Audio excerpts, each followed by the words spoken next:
नानी थी। साक्षी एक बहुत ही अच्छी लड़की थी। उसे सभी जानवरों से बहुत प्यार था। वो किसी भी जानवर को किसी तकलीफ में देखती तो उसकी मदद करती। साक्षी के घर में बहुत सारी टोकरियां थी। साक्षी उन टोकरियों को सजा कर रखती थी और उसके घर में उसने कुछ जानवर पाल रखे थे, जैसे कुत्ता, बिल्ली, खरगोश और तोता। वो अपने सभी जानवरों को उन टोकरियों में रखती थी और उनके साथ बहुत खेलती थी। साक्षी के घर को सब छोटा चिड़ियाघर कहते थे। एक दिन साक्षी बाजार जा रही थी। रास्ते में उसे बिल्कुल छोटा सा कुत्ते का बच्चा दिखाई देता है, जिसके अभी आंखें भी नहीं खुली थी। साक्षी जल्दी से जाकर उसे उठा लेती है और कहती है, ये कितना प्यारा है, लेकिन इसकी माँ कहीं दिखाई नहीं दे रही। वो उस बच्चे की माँ को बहुत ढूंढती है, लेकिन उसे वो नहीं मिलती। वो उसे अपने घर ले आती है, लेकिन उसके पास उसके लिए कोई टोकरी ही नहीं होती। वो उसके लिए बाजार से बहुत सारी टोकरियां देखती है, लेकिन उसे कोई टोकरी पसंद ही नहीं आती। वो मायूस हो जाती है और घर वापस आ जाती है। तभी उसे रास्ते में मंदिर के बाहर एक बहुत ही सुंदर टोकरी दिखाई देती है। ये कितनी सुंदर टोकरी है, लेकिन इसे ऐसे कौन छोड़ गया? मैं पंडित जी से पूछकर ये टोकरी घर ले जाती हूँ। साक्षी मंदिर के पंडित जी के पास जाती है और उनसे पूछती है, पंडित जी, क्या ये टोकरी मैं ले जाऊँ? हाँ बिटिया, वैसे भी ये यहाँ पड़ी ही है, पता नहीं कौन छोड़ गया। अब साक्षी वो टोकरी लेकर घर आ जाती है और उसमें छोटा सा बिस्तर लगाती है और उस बच्चे को उसमें रख देती है। जैसे ही वो बच्चे को उस टोकरी में रखती है, वो इंसानों की भाषा में बात करने लगता है। लेकिन जैसे ही वो टोकरी के बाहर आता है, वो फिर से वैसा ही हो जाता है। साक्षी चौंक जाती है और सोचने लगती है, ये कैसी टोकरी है? एक काम करती हूँ, किसी और जानवर को इसमें डालकर देखती हूँ। साक्षी अपनी बिल्ली को उस टोकरी में रखती है। जैसे ही बिल्ली उस टोकरी में जाती है, वो भी इंसानों की भाषा में बात करने लगती है। अब साक्षी समझ जाती है कि ये टोकरी का ही कमाल है और साक्षी उस टोकरी को संभाल कर रख देती है और उस डॉगी के लिए दूसरी टोकरी तैयार कर लेती है। और जब भी साक्षी को किसी जानवर से बात करनी होती है, साक्षी उन्हें उस टोकरी में डाल देती है। साक्षी को बहुत अच्छा लगता है जब जानवर साक्षी को अपने मन की बात बताते हैं। एक दिन साक्षी का पड़ोसी साक्षी को अपनी बिल्ली और बाकी जानवरों से बात करते हुए देख लेता है। क्यों ना मैं इन जानवरों को चुरा कर चिड़ियाघर में बेच दूं? मुझे बहुत सारे पैसे मिलेंगे, क्योंकि बोलने वाले जानवर किसी ने देखे ही नहीं होंगे। अब पड़ोसी साक्षी के जानवरों को चुराने का प्लान बनाता है और गलती से उस दिन साक्षी उस जादुई टोकरी को जानवरों के पास ही भूल जाती है। अब रात को पड़ोसी चुपके से जानवरों को चुराने के लिए आता है और जैसे ही वो जानवरों को चुराने के लिए सबसे पहले बिल्ली को हाथ लगाता है, वो बिल्ली बन जाता है और उसको देखकर सारे जानवर आवाज करने लगते हैं। साक्षी भागकर वहां आ जाती है। क्या हुआ? तुम सब इतनी जोर से क्यों चिल्ला रहे हो? इतने में उसकी नजर दूसरी बिल्ली पर पड़ती है और साक्षी सोचती है कि ये कहाँ से आए। वो उस बिल्ली को टोकरी में बैठाती है और उससे पूछती है कि वो कौन है। मैं तुम्हारा पड़ोसी हूँ। मैं तुम्हारे जानवरों की चोरी करने आया था, लेकिन पता नहीं कैसे मैं बिल्ली बन गया। म्याऊ। इतने में टोकरी में से आवाज आती है, ये सब मैंने किया है। साक्षी उस बिल्ली को उस टोकरी में से निकालती है और टोकरी अंदर लेकर जाती है और कहती है कि वो उस बिल्ली को फिर से इंसान बना दे। टोकरी साक्षी की बात मान जाती है और बिल्ली को वापस से इंसान बना देती है। पड़ोसी साक्षी से माफी मांगता है और कहता है, मुझे माफ कर दो। अब मैं कभी ऐसा नहीं सोचूंगा और ये बात किसी को नहीं बताऊंगा।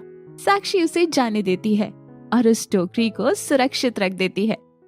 मुनिया अभी सिर्फ 10 साल की ही थी और उसके माता पिता गुजर गए थे। मुनिया अपनी दादी के साथ रहती थी।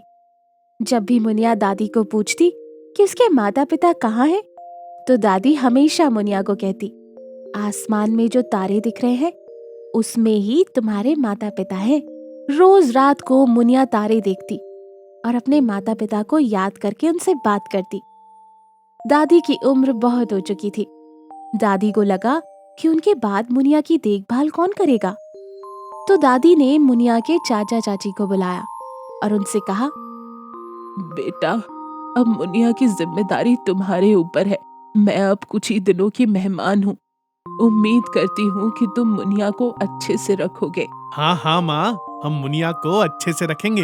और दादी मुनिया को उसके चाचा चाची के साथ भेज देती है। लेकिन घर जाते ही चाची उससे बहुत काम कराती है और कहती है, अगर तूने अपने चाचा को कुछ भी बोला तो कल से तुझे और भी ज्यादा काम करना पड़ेगा। अब मुनिया बहुत ही दुखी थी और अपने माता पिता को बहुत याद करती थी। मुनिया अक्सर रोया करती थी, लेकिन चाची को मुनिया पर बिल्कुल भी दया नहीं आती थी। एक दिन रात को मुनिया बाहर बैठकर सितारों को देख रही होती है। उस दिन आसमान में एक ही सितारा होता है और जब मुनिया उस सितारे को देखती है तो मुनिया को लगता है जैसे उस सितारे से मुनिया की माँ बात कर रही थी। और अचानक वो सितारा जमीन पर आ जाता है और उसकी माँ का रूप ले लेता है। माँ, आप? हाँ बेटा, मैं। आप यहाँ कैसे आई माँ? और पिताजी कहाँ हैं? आप लोग मुझे छोड़कर क्यों चले गए? बेटा, हम कहीं नहीं गए, हम यही हैं तुम्हारे पास। अब मैं आपको कहीं नहीं जाने दूंगी, आप मेरे ही पास रहोगे। नहीं बेटा, मैं तुम्हारे पास नहीं रह सकती, लेकिन मैं तुमको ये सितारा देकर जा रही हूँ। ये तुम्हारी हमेशा रक्षा करेगा। और इतना बोलकर मुनिया की माँ वहाँ से आसमान में सितारा बन जाती है। मुनिया बहुत रोती है और रोते रोते बाहर ही सो जाती है। जब सुबह उसकी नींद खुलती है तो उसके हाथ में सितारा होता है। वो जल्दी से जाकर वो सितारा छुपा कर रख देती है। आज मुनिया का जन्मदिन होता है। चाचा मुनिया को बहुत प्यार करते हैं और मुनिया से पूछते हैं, मुनिया बेटा, तुमको आज क्या चाहिए? आज तुम्हारा जन्मदिन है ना? हाँ चाचा, लेकिन मुझे कुछ नहीं चाहिए। लेकिन चाचा नहीं मानते और मुनिया को बाजार लेकर जाते हैं और उसे नए कपड़े और मिठाइयाँ दिलाते हैं। मुनिया बहुत खुश होती है और उसे बहुत अच्छा लगता है। लेकिन मुनिया की चाची को ये सब बिल्कुल अच्छा नहीं लगता।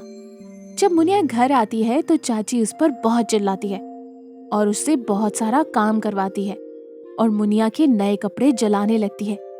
लेकिन जैसे ही वो मुनिया के कपड़े जलाती है, वैसे ही सितारे में से बहुत तेज आग निकलती है और चाची के कपड़े जलने लगते हैं। चाची चिल्लाती है, बचाओ, अरे बचाओ, बचाओ। मुनिया आकर देखती है तो चाची के कपड़ों में आग लगी होती है। मुनिया जल्दी से पानी लाकर उनकी आग को बुझा देती है और चाची की बहुत सेवा करती है। ये सब देखकर चाची को अपनी गलती का एहसास होता है। वो मुनिया से कहती है, मुझे माफ कर दो मुनिया, मैंने तुम्हें बहुत परेशान किया। और मुनिया को अपने गले से लगा लेती है। मुनिया को समझ आता है कि ये सब सितारे ने किया। मुनिया रात को सितारे से कहती है, मुझे माँ से मिलना है। इतना कहते ही मुनिया की माँ मुनिया के सामने आ जाती है। क्या हुआ बेटा? माँ, आप ये सितारा ले जाइए। आज इसकी वजह से चाची को अपनी गलती का एहसास हो गया। मुनिया की बात सुनकर माँ खुश होती है और उस सितारे को अपने पास रख लेती है और मुनिया को बहुत सारा प्यार करती है और वहाँ से चली जाती है। अब घर में सब कुछ अच्छा है। चाची मुनिया से बहुत प्यार करती है और अब मुनिया अच्छे से रह रही है। इस कहानी से हमें ये सीख मिलती है कि जैसे मुनिया की चाची करती है, ऐसा किसी के साथ नहीं करना चाहिए, क्योंकि बुरे कर्मों का फल बुरा ही होता है, जैसा चाची के साथ हुआ। और अपने सुझाव आप हमें कमेंट बॉक्स में कमेंट करके दे सकते हैं। और जिन लोगों ने अभी तक सब्सक्राइब नहीं किया हो, वो जल्दी से सब्सक्राइब करें। फिर मिलेंगे एक और कहानी के साथ। नानी थी।